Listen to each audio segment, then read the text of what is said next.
Hi all, welcome back to our AWS networking class. Today we are going to learn about subnet in AWS. As we are all aware that subnet is nothing but subnetwork. So in networking layer, we know the IP addresses are represented with the class A, class B, class C, D and E.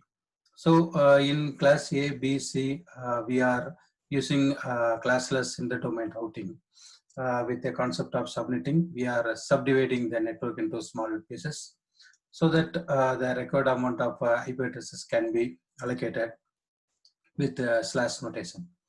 Today we are going to see about the private IP address ranges and how to use those ranges in the AWS and some of the best practices. So let's come back to our subnetting concept. First of all, we need to know in AWS VPC, we were working on different tools like Internet Gateway, egress only Internet Gateway, then NAT Gateway. So in our last exercise, we have seen how to create a public subnet, how to create private subnet, how to launch a EC2 instance in those subnets, and how to connect to internet with Internet Gateway and using a NAT Gateway. So when you talk about subnet, it's a IPv4 range or IPv6 range. The purpose for the subnets are different when we design the network in the AWS cloud. So whenever you create a subnet, you usually specify the CIDR range according to our requirement. Here we have the private IP ranges classified as two types. One is public subnet, where we create this IPv4 CIDR range and attach the internet gateway in order to connect to internet. And in a private subnet, we do not want the direct connectivity to the internet. We want to keep some of our internal servers, and those servers will connected through the NAT gateway or NAT instance in order to access the internet. And those are called private subnet servers. Okay, so if we have VPN connectivity between AWS and our on-premises network, and the private subnets which are routed through the VPN tunnel is called VPN only subnet. So for we understood that a subnet which is attached to the internet gateway, and it has the IPv4 public IP in order to communicate over the internet. That's called public subnet. And private subnet, we have only the internal IP range, and it is attached to the NAT instance. It will connect to the internet. And VPN subnet is nothing but a subnet which will be communicate over the VPN tunnel between the endpoints securely. Those are called VPN subnet. Yeah. And when you talk about the subnet sizing in AWS cloud, we need to understand how we should define the subnet ranges, how to effectively handle the CIDR ranges in the AWS cloud. So as we are network engineers, we need to know how effectively we should use the subnetting method in the cloud. So as we are aware that the private IP ranges for IPv4, it is a /8 subnet, /8 prefix. So where we can allocate the IP address starting from 10.0.0. Range to 10.255.255.255. So here we will get 16 million IPs. And in class B, we have /12 range can be used for the private IP addressing. So here we will get this many IP addresses. And in class C, we get 192.168.0.0 to 192.168.255.255. There we get 65,536 IPs. So you can use either class A, class B, class C. and you can create a VPC, and using the subnetting concept, you can create the subnet with different CIDR range. Let me take you to the AWS console. There I will show you how subnets are defined by default in the VPC. So this is a default VPC where I see the subnet range 172.31.0.0/16 for that particular VPC. Then in subnets, we can see different subnets, which is unique for each availability zone. So this particular subnet is distinct for that particular zone, like this subnet for this zone. So if I launch EC2 instance in that particular zone, this will get the IP address from this area range. Okay, so this subnet cannot be spanned across a different availability zone. So that is the rule.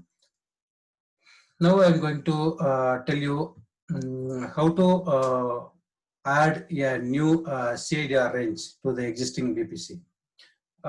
It may need in some scenario, if you have started using this default VPC subnet, and then in future if you want to modify this subnet, what we can do, instead of deleting this subnet, since we have servers deployed on this CIDR and ultimately on this subnet, what I can do, I can modify the VPC by adding another CIDR range. So 172.31.0.0/16 is a default VPC here. If I don't wish to use this range, I can add one more subnet range according to the RFCs defined for the private range. Go to edit CIDR and use this option, add IP before CIDR. Now I am planning to use 172.32.0.0/16 in the default VPC range. So just to specify the CIDR range and click OK. Then close. Let's refresh. Yeah, there I see 2 CIDR. Now I will go ahead and create a new subnet in the existing default VPC. How to do that? Click on create subnet, then custom subnet 1. Then select the VPC. Then if you want to specify any availability zone specifically, you can select, or leave it as no preference. Then it will be created in any one of the availability zone. So now I am going to specify 172.32.1.0/24.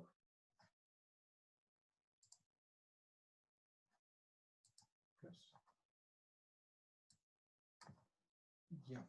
Here I am having one smaller range subnet where it can give 251 IP address. Now we need to think. It is /24. So by default in the /24 subnet mask, we usually get 254 IP addresses. But why Amazon is providing 251 IP addresses? So we need to think this area. Let me give you more explanation. So in each subnet under the VPC, there are some IP addresses reserved by the Amazon.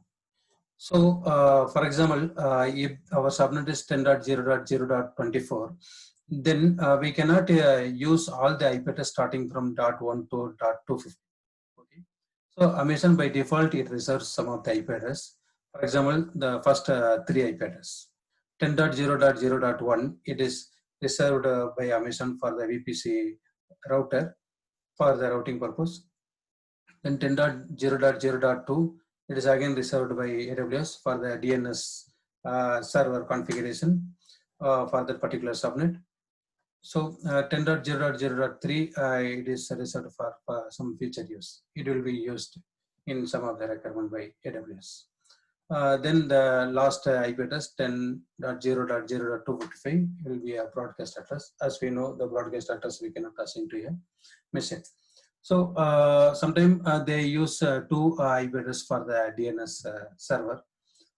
So it is depend on the AWS reservation. So most of the time, the first four IP addresses are reserved by AWS and used for these purposes. Okay, so this is an example you need to remember when you design the networking. You cannot think you will get the 254 IP address. So this you need to keep it in mind. Yeah. Now I'm just thinking. I do not want to have this particular subnet in the default VPC. If you go to default VPC, the default VPC provided by Amazon here 172.31.0.0, whereas we have created additional subnet 172.32. Now I don't want some of the subnet under 172.31. I'm going to remove. Let us click here and delete subnet. So if I don't wish to keep this subnet or let us assume I don't want this /20 range. I want to reduce it into smaller CIDR domain. For that, what I can do, I can delete this. Okay. Now let me create.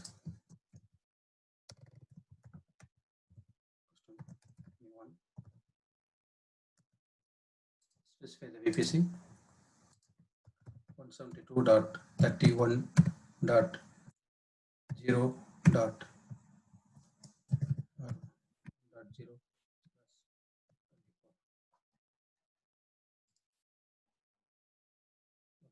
So it says there is overlapping. Let me give some other range.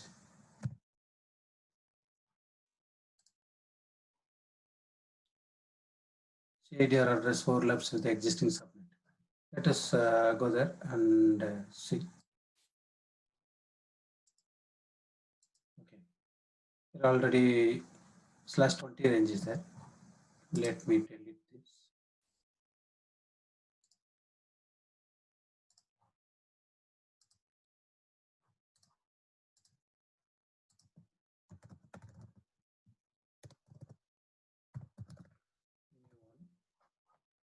Select the VPC.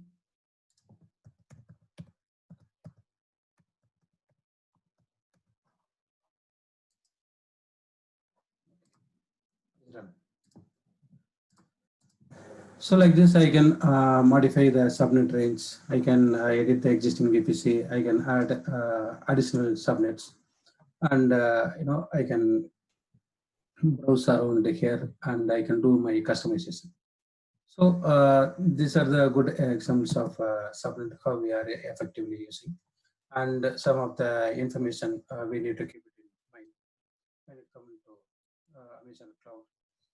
And we have seen in the IP version 4, it's a 32-bit IP addressing. How many IP addresses we will get? Most of the time we will deal with this IPv4. When you come into IP version 6, where we don't use much on this area, and how to deal with this private IP address ranges and reservation made by AWS, we need to look into the documentation. So you just Google it for the private IP address ranges in the IPv6. There you will find a unique local link local like that. Okay. Now this diagram will explain you pretty much good about the public subnet, private subnet, and VPN only subnet. So public subnet, any subnet attached to the internet gateway is called public, and private subnet, it has only the private IP ranges, and it has a NAT gateway for connecting to internet, and over VPN, the private subnets are called VPN only subnet. Now, how to secure this subnet in our network in the AWS cloud? So that is a main question. Let me come to this console. So whenever I create a subnet, automatically there is a network access control list. Rules are created. So these are the default rule. So I can modify this rule, and I can allow or deny uh, the traffic between different subnets based on my organization requirement. Okay. So the one way of securing the subnet using the network ACL, we can use what should be permitted, what should be denied. And another way, as we are aware that we can launch a machine in a particular subnet and attach the security group. So you can modify the security group rules with a specific port so that the particular instance will be secured in that subnet, and it restricts the traffic from other subnets. So we have learned how to secure the subnet in our AWS cloud, and how to define the subnets for the private IP ranges and what are the reservations are available. So these are all we have looked into. I hope these informations are useful to you. If you have any question, please leave a comment. Thank you so much for your time. Thank you.